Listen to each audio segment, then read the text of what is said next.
நம்ம அக்கா தங்கச்சிகளுக்கெல்லாம் ஒண்ணு சொல்லுதேன் கேளுங்க. கல்யாணம் முடிச்சு புருஷ வீட்டுக்கு போவேல, புருஷ வீட்டுல மாமியார் சரியில்லை, மாமன் சரியில்லை, புருஷன் சரியில்லை, அந்த கொடுமை இந்த கொடுமை வரதட்சணை கொடுமைன்னு தப்பான முடிவு எடுக்காதீங்க. உனக்கு அங்க இருக்க பிடிக்கலையா உங்க தாய் தப்ப வீட்டுக்கு போங்க.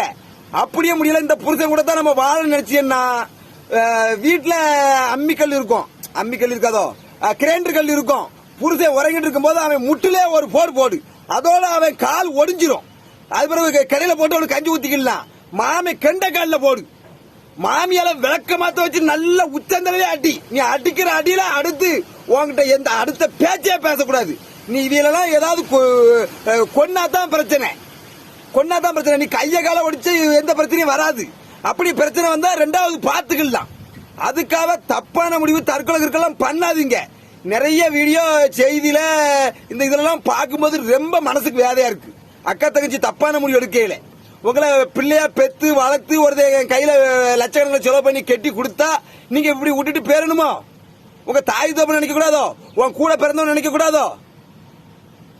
நான் சொன்னது தெளிவா கேளுங்க. இந்த மாதிரி மட்டும் செய்யுங்க. ஆமா, ஏன்னா அக்கா தங்கச்சிகளுக்கு அனுப்பி விடுங்களேன். இந்த வீடியோவை பார்த்து தெரிஞ்சுக்கிட்டோம். பயப்படாத, நீ பூமியில சாதிக்க பிறந்தவா, சாதிச்சுட்டு தான் போனோம்.